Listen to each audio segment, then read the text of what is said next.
Hi, if you want to send a question for the Ask Me Anything episode, you must do that today. There's a link to send a voice message or text in the episode description. Good morning. This is Send 7 World News in 7 minutes. I'm Stephen Devincenzi. Today is Friday, the 14th of August, 2026.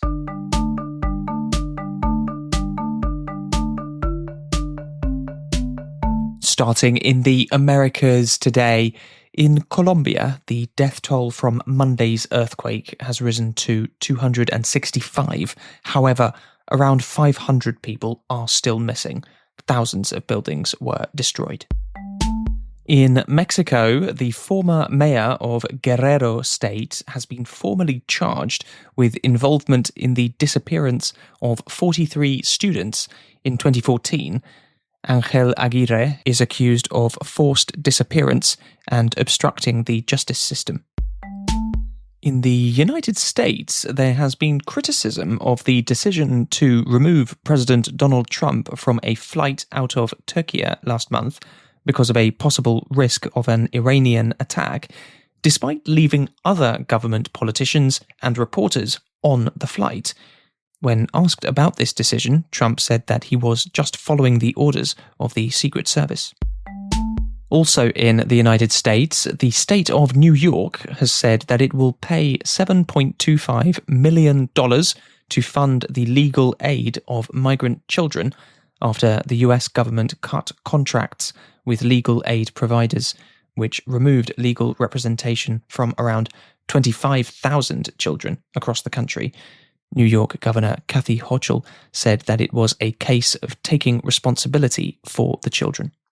When we lose sight of our shared responsibility to protect God's children here on earth, as human beings, as parents, then we lose part of who we are. As a country, as human beings, as I said. So today I'm taking action. I'm announcing $7.25 million to cover the legal services for roughly 1,400 unaccompanied minors across the state of New York. In Canada, a flight was cancelled after a child refused to sit down and put their seatbelt on. By the time the family was removed from the plane had lost its place in the queue for takeoff, and other passengers had to take a flight the next day. Europe.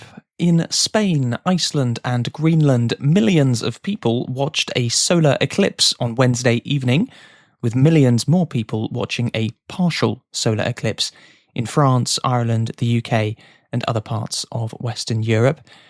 This was the first total solar eclipse in mainland Spain for 121 years. However, there will be another one next year, also in August. Ukraine has conducted a major attack on Russia's Black Sea port of Novorossiysk.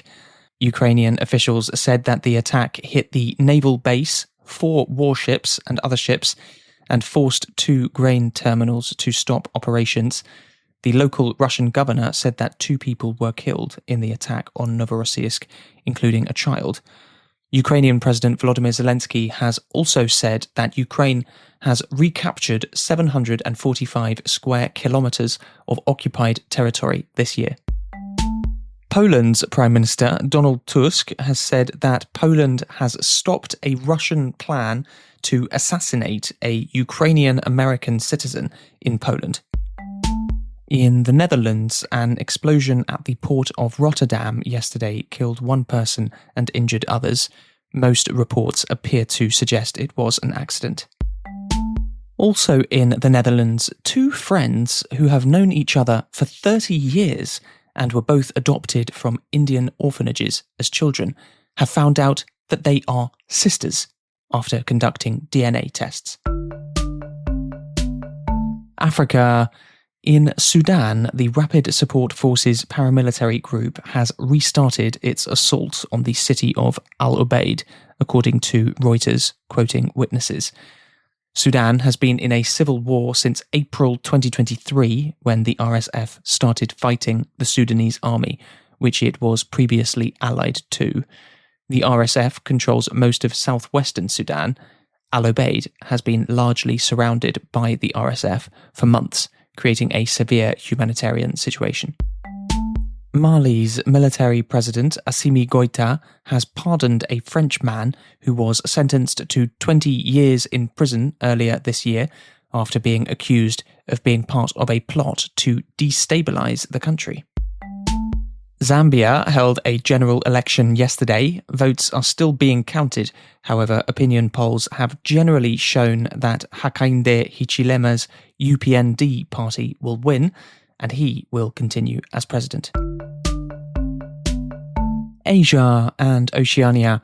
Taiwan has said that last month it suffered an AI-assisted cyberattack on its government agencies, which has been described as a first-of-a-kind breach, which compromised government user accounts, energy companies, and the Nuclear Safety Agency. The Financial Times has reported that hackers were linked to China. Taiwan's National Security Bureau says it records more than 2 million Chinese cyber-attack attempts every day. In Japan, Tokyo's Yasukuni Shrine has issued a ban on visitors wearing military clothes unless they have actually been in the military. The Yasukuni Shrine commemorates Japanese soldiers who died in the 19th and 20th centuries. However, it is controversial because some of the people enshrined there are considered war criminals. The Yasukuni Shrine said that the choice of banning military clothing was made because of visits by ultra-nationalist groups. Also in Japan, Prime Minister Sanae Takaichi has described a visit by Russian President Vladimir Putin to the southern Kuril Islands as absolutely unacceptable. Japan claims the 4 Kuril Islands closest to the northern Japanese island of Hokkaido, which were captured by the Soviet Union at the end of World War II.